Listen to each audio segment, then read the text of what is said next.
Chapter 4, Partnership.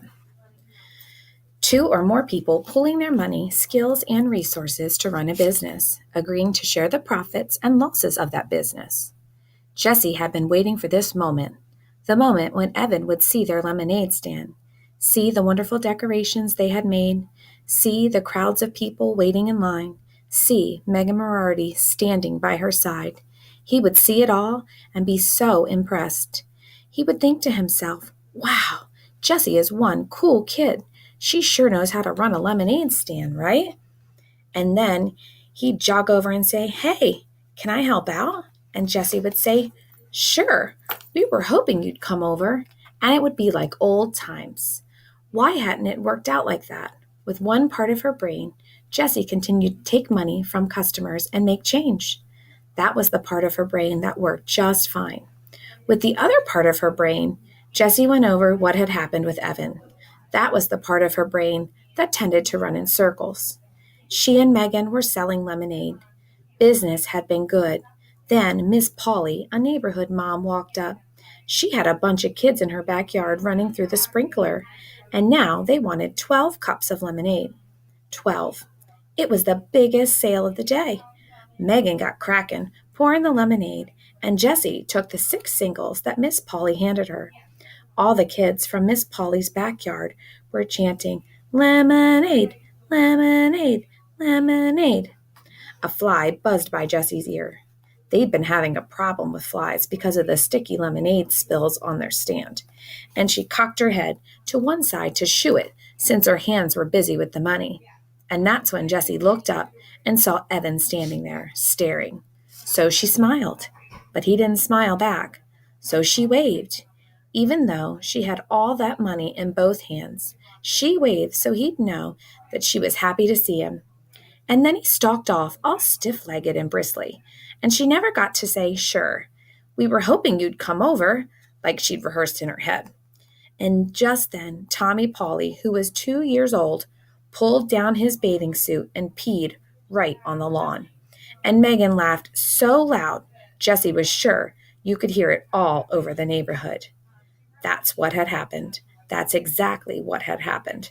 But Jessie knew that something else entirely had happened, and she didn't get it, the way she didn't get a lot of things about people. All she knew was that the sight of Evan walking away from her for the second time that day, made her feel so sad and alone that she just wanted to run home to her room and curl up on her bed with Charlotte's Web. Hey, Madam Cash Register, said Megan, nudging her. You're falling behind. Ring 3 for this lady and 1 for this kid here. Jessie turned away from the retreating figure of Evan. That's $1.50, she said to the woman standing in front of her. She took the $5 bill the woman was holding out and made change from her lockbox, focusing all her energy on the part of her brain that worked just fine. It's true that when Evan had first walked out of the garage, Jessie had banged up to her room and tried to think of every way possible that she could make his life a living misery. She thought of telling Mom that Evan was the one who broke the toaster by playing hockey in the house, which is not allowed. She thought of taking back every one of her CDs from his room, even though she knew that this would mean she'd have to give back all of his CDs. She'd even thought of putting peanut butter in his shoes. This was something she'd read in a book, and she'd love to imagine that moment of horror when he'd think that somehow gotten dog dew inside his shoes.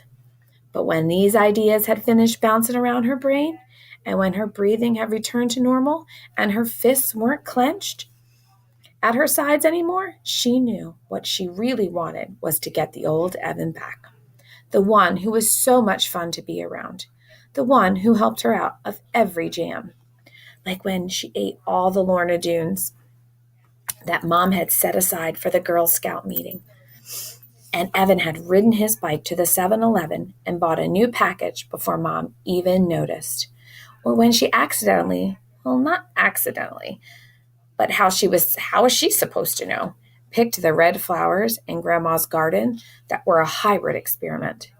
Evan had said they'd both done it so that Grandma's disappointment was spread around. or the time that Jessie had smashed the ceramic heart that Daddy had given her because she was so mad that he had left him. And then, when she had cried about her broken heart, Evan had glued every single last piece back together again. She wanted back the Evan who was her best friend. But Evan didn't want her because he thought she was a baby and she was going to embarrass him in Mrs. Overton's class. So she had to prove to him that she was a big girl, that she could keep up with the crowd, that she could fit in even with his fourth grade class. I'll show him I could sell lemonade too, just as good as him and Scott. I won't embarrass him. So Jessie got down to business. She knew she needed a partner. From past experience, she learned that having a lemonade stand alone wasn't considered cool. It was considered pathetic. And her partner would have to be a fourth grade girl because that's what this was all about, showing she could fit in with the fourth graders. So the question was, who? It had to be a girl who lived in the neighborhood, or at least close enough to bike to her house. And it had to be someone that Jessie had talked to at least once.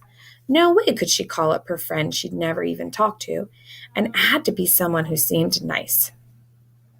This last part was a problem because Jessie knew that she often thought people were nice, and then they turned out to be not nice. Case in point, those second grade girls. So Jessie decided it had to be someone who Evan thought was nice. Evan knew about these things. He was the one who had explained with his big arm around her shoulder, Jessie, those girls are making fun of you. They are not nice. When Jessie thought about all these different requirements, there was only one obvious answer: Megan Moriarty. She lived less than 3 blocks down the street. Jessie had said hi to her a few times while biking in the neighborhood, and Evan must have thought she was nice because Jessie had found a piece of paper in his trash can with Megan's name written all over it. Why would he cover a page with her name if he didn't think she was a nice person? Jessie went to the kitchen and climbed onto a stool so that she could reach the cabinet over the stove. She took down the school phone book and looked through the listings for both of last year's third grade classes. No Megan Moriarty. Duh, Jessie remembered. She moved in halfway through the school year. With a sinking heart, Jessie checked the town phone book. No Moriarty family listed on Damon Road. Okay, said Jessie, slapping the phone book shut and putting it back in the cabinet over the stove. Time for Plan B. Jessie went to the hall closet and got out her backpack, which had been hanging there empty since the last day of school.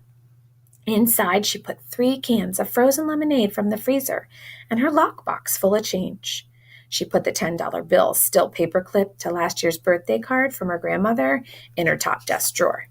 Then she went to the garage, strapped on her helmet, and rode off on her bike. As she left the driveway, she could see Evan and Scott's lemonade stand on the corner, but she was careful not to make eye contact.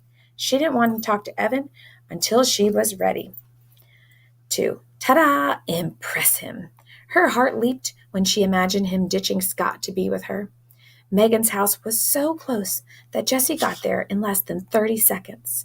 And less than 30 seconds wasn't nearly long enough for her to plan what she was going to say. So she rode back and forth in front of the house about 15 times, trying to pick the right words. "What are you doing?" a voice shouted from the upstairs window. Jessie slammed on her foot brakes and looked up. Megan was staring down at her. She looked huge. Her voice did not sound nice. "Riding my bike?" said Jessie. "But why are you riding it back and forth?" asked Megan impatiently. "In front of my house." "I don't know," said Jessie. "You want to play?" "Who are you?" asked Megan. "Jessie," said Jessie, pointing down the street toward her house. "Evan's little sister," asked Megan. Jessie felt like a deflating balloon. "Yeah." "Oh," said Megan. "I couldn't tell because of the helmet." Jessie took her helmet off. "So you wanna?" she asked. There was a long pause. "Where's Evan?" asked Megan. "He's out somewhere with a friend," said Jessie. "Oh," said Megan. Jessie looked down at the ground.